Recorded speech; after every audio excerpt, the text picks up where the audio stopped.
your economy seems to be going well. It's very prosperous and Yes, successful. it is. It is. Why is this? Of course, it's very much due to the oil industry. We got a lot of oil. Oil. 3 letters, OIL. Because of the oil? Oil, yeah. It's natural resources. Because of the oil. Because of the oil, yeah. Oil. Oil? Oil? I don't know. Oil? Oil. Because of the oil? Oil. Yeah, I think it's the oil. Because of the oil. The oil? From the oil? The oil, because we have all this oil and gas in the North Sea. For Norwegians, we think about that particular natural resource as ours. We all get a part of it, yeah. Yeah, everyone. Each and single one, yes. We own the shares in the oil ourselves, and the oil companies are paying quite a lot of taxes for it. The tax rate of any oil company is 90%. 90% of whatever an oil company produces in Norway actually goes back to the government and to the people. This country is good because they took the money from the oil many years ago and they put this money in education. They invest on people. No, before the oil came, we were poor. We have nothing before, We have fishing. but when we have oil, Very good fishing. we have much more. Norway was actually one of the poorest countries. It was very different before we found oil in the 60s. It changed the Norwegian economy in a quite dramatic way. For all of my life, Norway has been rich and growing even richer. And you can see now the difference compared to our neighbors in Europe. That difference has grown. So today we have all these expectations about how much Norway, being one of the richest countries in the world, can provide for us as citizens. And I think that no one in Norway really fears about losing their job, about their future.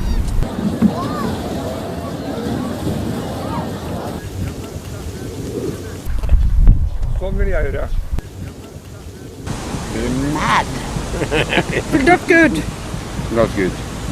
Wouldn't accept it. I would feel fooled, like I wasn't a part of my country, like I didn't have anything to say, and that they just gave away the country's heritage. So. Highly unlikely, I'd say, but I guess that would be sort of a reason for a war, wouldn't it?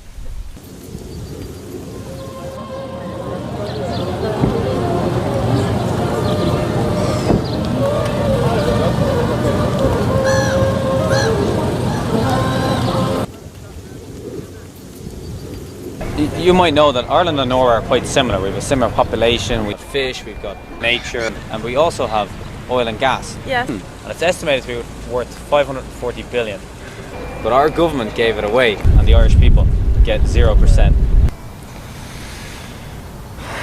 Did it give it away?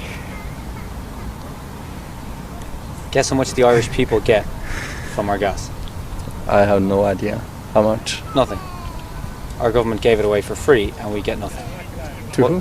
What do you think about that? I feel sorry for you. What do you mean the Irish people don't get the oil money? Yeah, who got the money? Because who gave it? Who did you give it to? To Shell and Statoil, and they get it, and we don't. The people don't gain anything from it.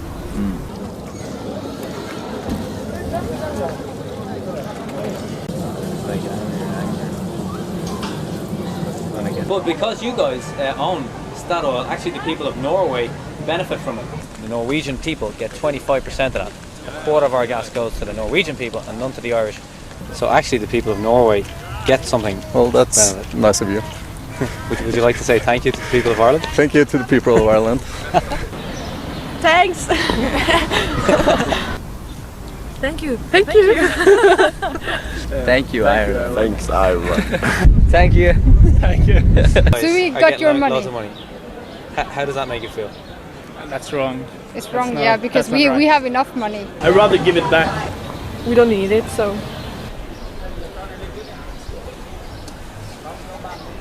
But the Irish people don't seem to do anything. Have you any advice for the Irish people?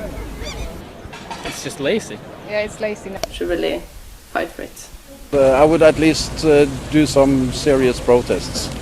They must not let the big oil company take over, as they seem for me they have done in the Irish Sea, around the Irish.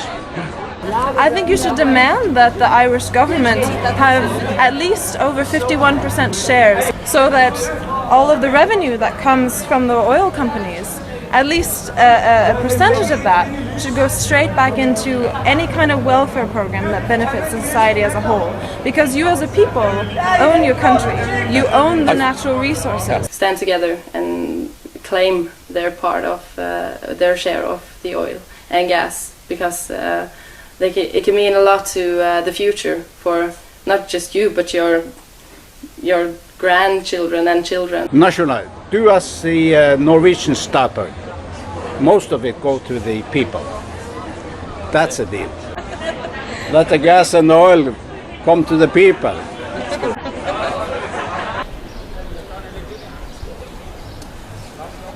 Good stuff. Good stuff.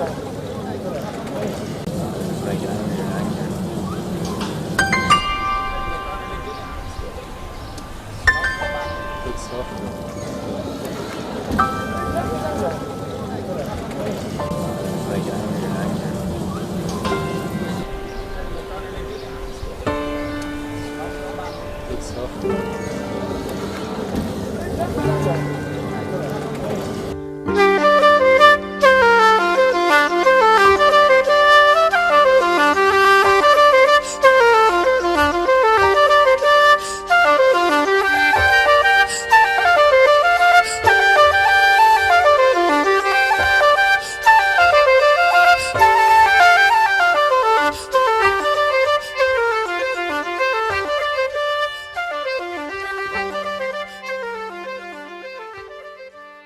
Thank you, Count Corla. Taoiseach, struggling families all over the country are all too aware of the cruel and impossible cuts and taxes you've imposed on them, and your grim determination to impose this suffering in order to pay off the debts of bankers and bondholders. But could you explain to me and to the nation how, at the same time that you impose this suffering on ordinary people to obey the diktats of the Troika, that simultaneously you are maintaining a planning, licensing and tax regime that effectively gives away an estimated 180 billion barrels worth of gas and oil sitting off the coast of this country. And how, in the case of Rossport and now in Dublin Bay, you are giving licences to multinational oil companies to ride roughshod over the concerns of local communities, refusing demands by those communities for public inquiries to look into the environmental dangers posed by drilling for oil 6 kilometres off the Dublin Bay coast, and demands to look into the benefits or lack of benefits for ordinary citizens and for this country of these unprecedented deals with multinational companies. That amount of gas and oil, which are estimates provided by the oil companies themselves, detailed estimates, could pay off our national debt 5 times over. Why are you giving these resources away to private multinational companies when our nation is being beggared?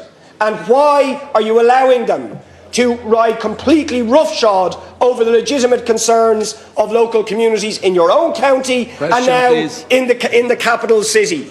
Will you, Taoiseach, revoke the licences to these companies to drill or extract oil until we know that our environment is safe and that we know that the benefits of this gas and oil will go to the citizens of this country? Thank you. Taoiseach. I'm not sure how Deputy Boyd Barrett has determined that there are 180 billion barrels of oil there. I actually believe, Deputy Boyd Barrett, that there is a great deal that government can do here for the country. The regime that applied previously, where contracts were drawn up between the state and exploration companies were to determine whether fines were real, were commercial, or should be developed. In that sense, one of the major fines of Kinsale had been in operation for very many years and has come almost to the end of its capacity. While for the last 13 years, the development process of bringing ashore the gas from the Corrib field is still ongoing. Now, speaking this week actually to the Norwegian Prime Minister, he made the point that the Norwegians, by law, because they set this up many years ago, have never spent any of the money extracted from North Sea oil or gas, but have put it entirely into a national pension fund, which is now over 500 billion. And yet it's a very high tax country, as Deputy Boyd Barrett is aware. What Minister Rabbitte has done in letting out the exploration blocks is to determine the interest of companies who are interested in exploring. Clearly the technology has changed here, and if it's possible to determine whether there be fines of either reserves of oil or gas, the question afterwards of course has to take into account environmental sensitivity, exceptional licensing requirements, and a determination whether there be a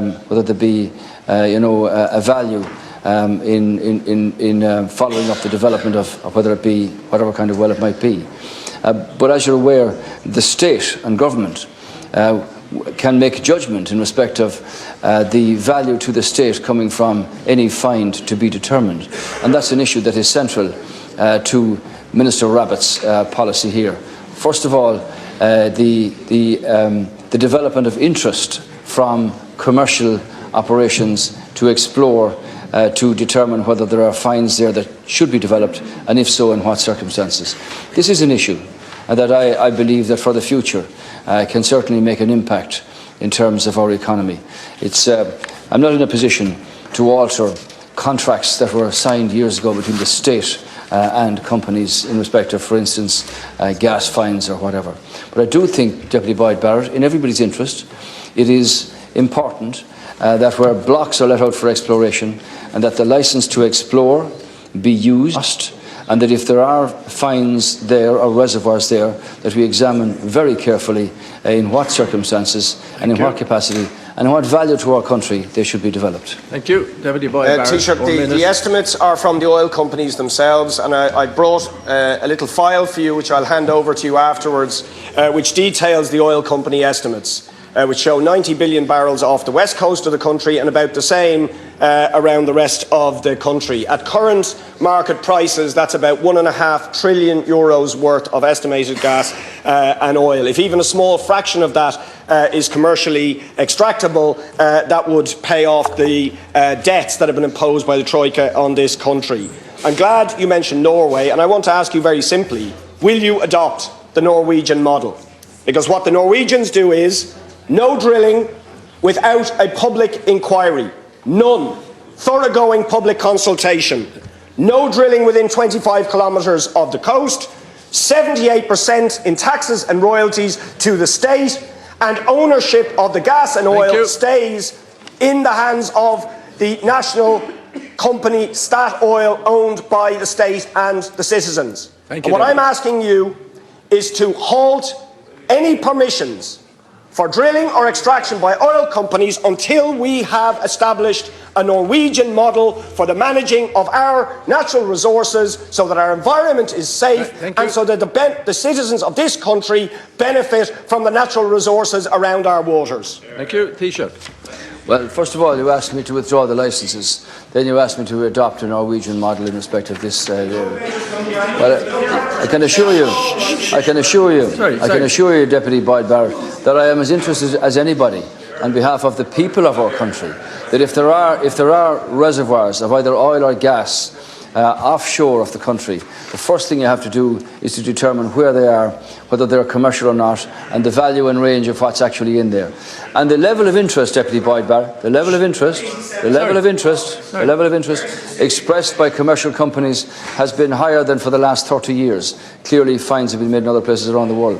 I would point out to you that in a major drilling in a major drilling activity off the west coast last year, where there was an assumption that there was a really big find of gas. It turned out to be completely negative. So that map you have there is not consistent with the facts. And I think the first thing that has to happen is you advertise of interest for exploration rights.